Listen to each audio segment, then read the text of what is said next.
Eu sei que queres acertar sempre. Eu sei que queres ser bem-sucedido na vida. Eu sei que buscas o melhor. Difícil é acertar. Mais difícil é se sair bem. E o melhor só se conhece depois que se vive. Antes, só pode ser imaginado. O caminho que leva ao acerto é obscuro, porque os caminhos do mundo são escuridão. Então o que precisas para acertar é luz. Um facho de luz a te guiar na noite escura destes mares agitados. Alguém já reclamou que a vida seria mais fácil se não fossem as decisões. É difícil ter a certeza do melhor caminho em uma encruzilhada. Então, pares de tomar decisões. Tomes a última decisão da tua vida. Decida pisar nas pisadas de quem deixou um modelo para seguires de perto os seus passos. As pisadas de quem sempre acertou, de que foi sempre bem-sucedido na vida, de quem alcançou o melhor. Não precisas decidir mais nada. Só tens que seguir as decisões tomadas por quem já passou primeiro, quem deixou as marcas indeléveis no caminho. O problema é que te perdes entre tantas outras marcas que tantos outros traçaram em cima para confundir. Mas é diferente a marca que ele deixou. É preciso ter sensibilidade para discernir, ter olhos de águia para enxergar, ter fé bastante grande para ver o invisível. E, sobretudo, é preciso ter coração, porque quando os olhos não veem, o coração sente. Não julgues ser utopia o que agora ouves. Para julgar é preciso compreender, para compreender é preciso conhecer, para conhecer é preciso aprender. Então tens que aprender a verdade sobre quem te fala. Tens que conhecer os seus caminhos, as suas dificuldades, as suas soluções, os seus problemas, os seus acertos. Tens que olhar com olhos ávidos daquilo que é correto. Tens que buscar com a ânsia do recém-nascido que busca o seio materno. Tens que confiar com um coração unificado. E então verás com tamanha nitidez as marcas no caminho. Poderás então seguir de perto os seus passos. E haverás de acertar sempre. Haverás de ser bem-sucedido. Haverás de encontrar o melhor. É mais fácil fazer quando o outro já fez. É mais fácil resolver quando o outro já resolveu. É mais fácil acertar quando o outro já acertou. Então pares de dar socos em pontas de facas. Pares de quebrar a cabeça. Pares de querer ser guia quando não guias a ti mesmo. Entregues teu caminho nas mãos de um guia maior.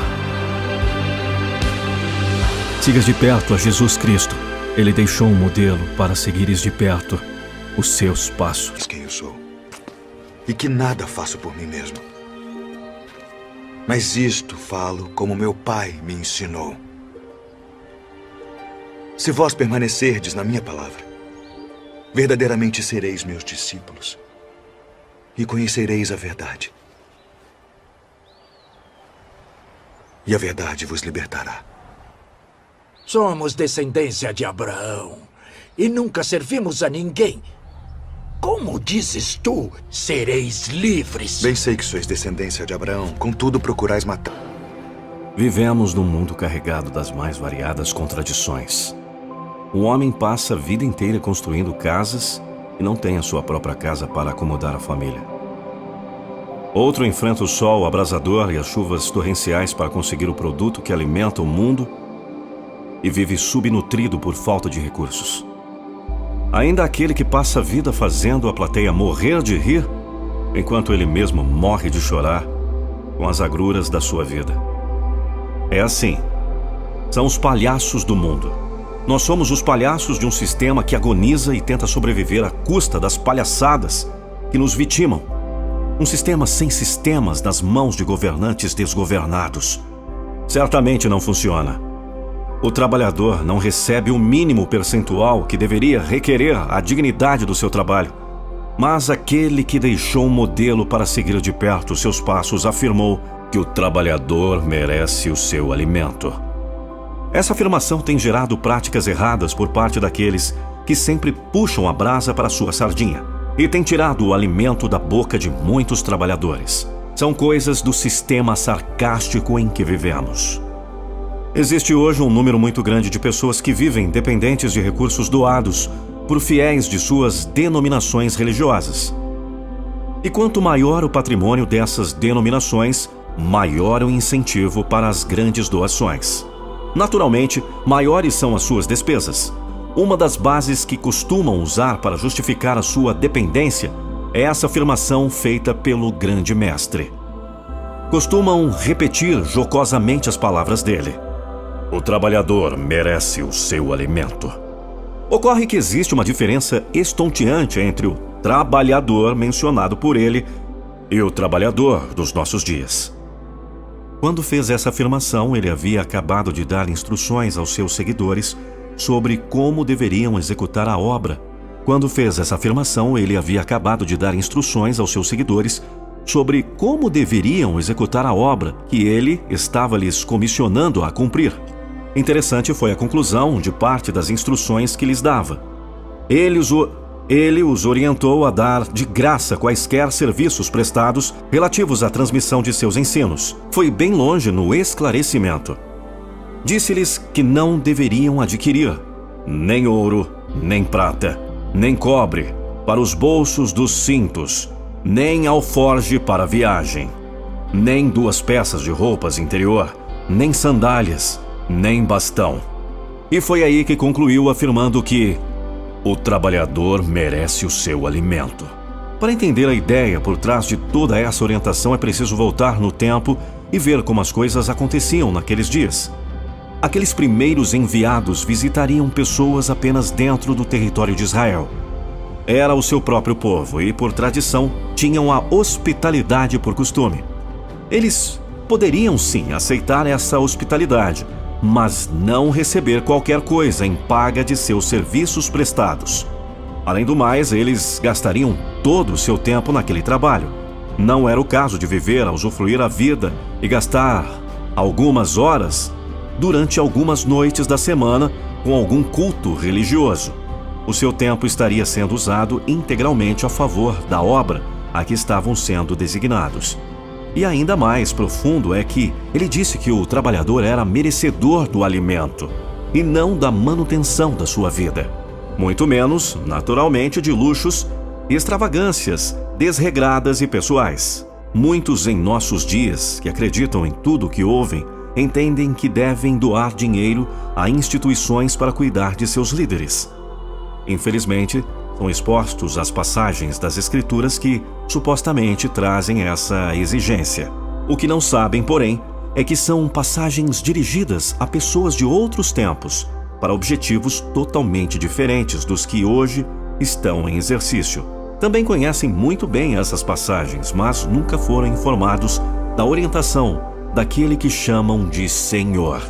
Orientações para que recebessem de graça qualquer serviço que lhes fosse emprestado. A instrução para os enviados era para que fossem as pessoas levando o conhecimento que haviam recebido e foram ordenados a transmitir, mas que fizessem isso, no máximo, em troca do alimento. Outra coisa que faz com que pessoas incautas tirem da boca dos filhos para fazer suas doações é o fato de que muitos desses líderes se autoproclamam detentores de altos títulos. Argumentam eles que pessoas importantes assim, no serviço do Senhor, precisam do melhor, pois são servos daquele que é o dono de tudo.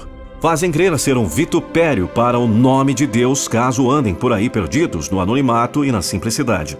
Mas aí voltamos novamente ao passado. Como agia e vivia aquele que deixou um modelo para seguir de perto seus passos? Não era ele produto da maior simplicidade conhecida? Não era ele humilde o bastante para nem sequer aceitar algum título que distinguisse dos outros? Não ensinou a quem quisesse segui-lo que deveriam estar contentes com sustento e cobertura? Parece então que alguma coisa anda definitivamente errada em nossos dias.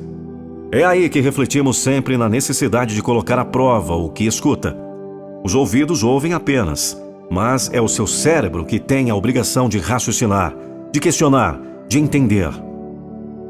Não ande por aí como alguém que vive jogado de um lado para o outro todo vento de ensino, como alguém que se delicia em admirar personalidades.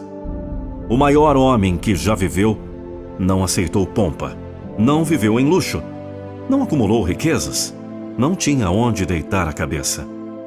Não poderia ser diferente. O que é gerado pelo sistema contraditório e injusto em que vivemos só poderia funcionar com o próprio sistema. Em nome daquele que deixou um modelo para seguir de perto os seus passos, se processam muitos absurdos em nossos dias. Você não precisa ser vítima deles. Aprenda a discernir o que veio de fato dele. Preste atenção ao que escuta, ao que vê e ao que é feito em nome dele. Você tem em mãos a expressão da verdade. Você tem o testemunho da história. Está registrado. Veja se é isso mesmo. Veja como vive quem diz que vem em nome dele. O que vem de fato em nome dele, vem de graça. Esse acredita que o trabalhador merece o seu alimento.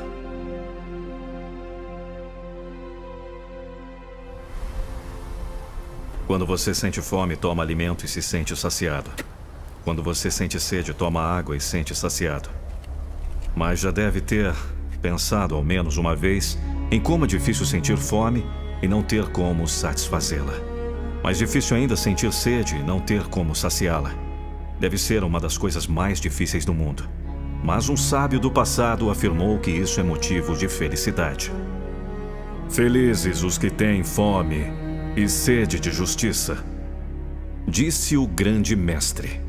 Mas é interessante que quando você tem fome ou sede, não se sente feliz.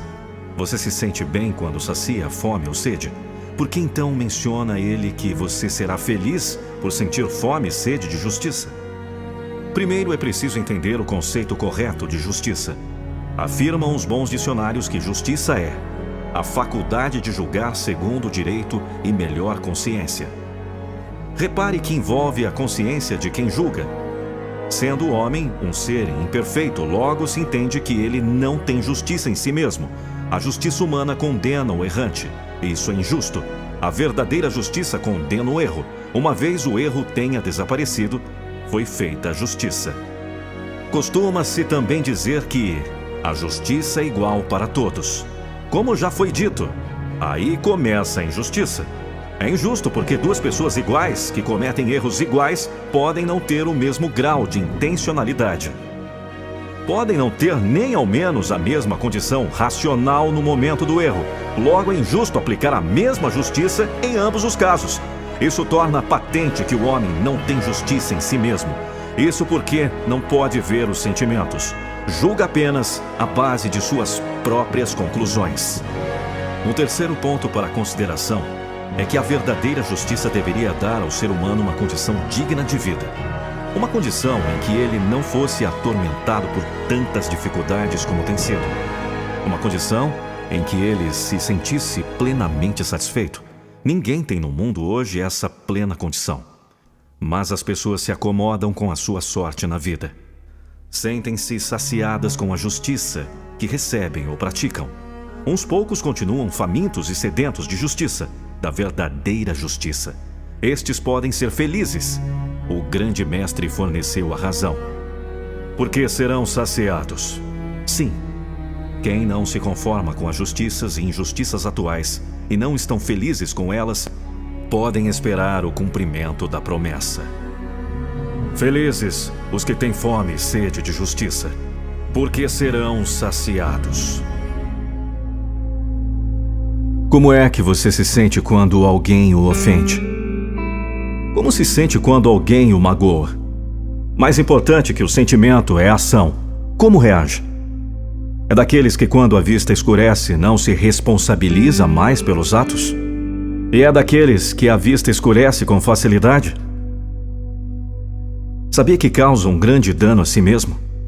Concorda hoje a medicina que a brandura é o melhor remédio.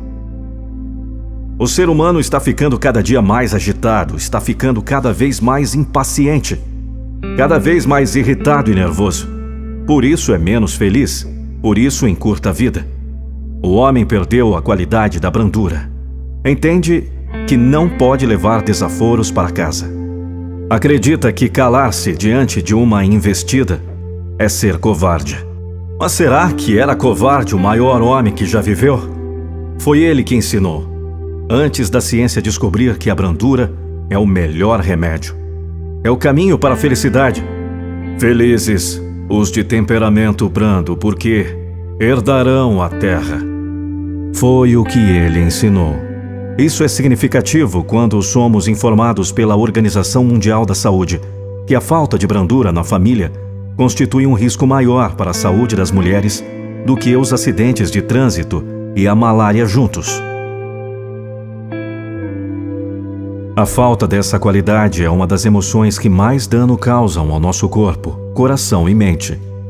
A irritação ou a ira é a causa da maioria dos males que sofremos. Não e sem motivo que o maior homem que já viveu é chamado de Grande Mestre. Seus conselhos e orientações sempre estiveram à frente das mais avançadas descobertas. Certamente é mais fácil falar do que fazer. Em um mundo carregado de motivos para nos deixar irritados, é difícil manter um temperamento brando o tempo todo. Mas é preciso aprender a ser brando. O problema reside mais em nosso pavio curto do que no problema que causou a ira. Quando você se depara com uma situação de que não gosta, a tendência é reagir com presteza. Deve ser exatamente o contrário. Se parar por um segundo e pensar, será capaz de se controlar. Se diante de uma situação estressante conseguir um sorriso, verá que os nervos relaxam e fica mais fácil controlar a ira.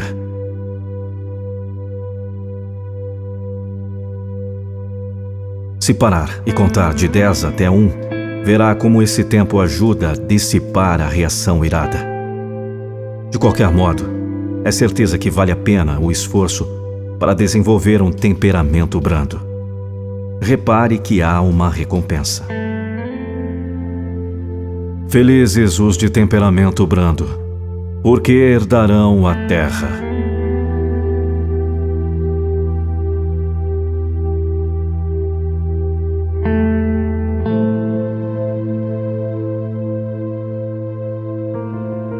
Pode parecer estranho dizer que você será mais feliz se padecer fome, se sofrer carência.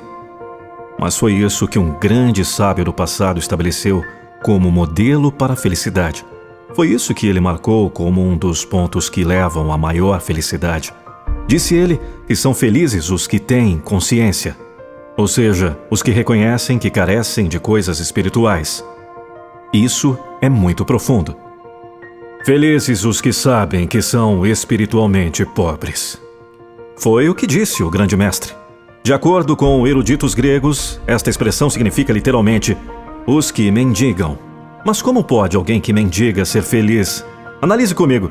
Em sentido físico, a pessoa precisa sentir fome para buscar o alimento. Só quando se alimenta, ela se sente saciada. Se sente satisfeita. É certamente feliz. Não é diferente com ter consciência. Saber que é pobre de espírito. Ter consciência, saber que precisa sempre se alimentar mais de coisas espirituais. Nunca estar satisfeito com o que tem, com o que sabe. Querer sempre mais. Quem assim faz é feliz porque satisfaz as suas necessidades e continua carente. Então, ela busca mais e consegue mais. E sua felicidade aumenta. E assim vai esse ciclo de aprendizado e busca. De nutrição e volta à carência. Então entenda. Muito do negativo que às vezes sente não é provocado por coisas externas, como parece. Pode ser falta do seu reconhecimento de suas necessidades espirituais. Nunca o ser humano esteve mais voltado para o lado religioso. Nunca o mundo viu maior quantidade de templos religiosos do que hoje se vê. Mas no ar há uma pergunta intrigante. Uma pergunta que não quer calar. Se o mundo está mais voltado para a religiosidade, por que as condições gerais pioram? Por que aumentam tanto os suicídios, o uso de drogas? A incompatibilidade, os desacordos. Segundo o grande mestre, é a falta do conhecimento da necessidade espiritual. Essa necessidade não é satisfeita pela presença a locais religiosos apenas, muito menos só por se ouvir bonitas falas de bons pregadores, mas é satisfeita por se ouvir a ele, o grande mestre. Foi ele que deixou um modelo para você seguir de perto os seus passos. Aquele que ensina a você o que é verdade, o que realmente funciona, o que pode evitar ou solucionar problemas para deixar você mais feliz. É o seu reconhecimento da sua necessidade espiritual que pode fazê-lo mais feliz. As palavras não são nossas. As palavras são de Cristo. Felizes os que sabem que são espiritualmente pobres.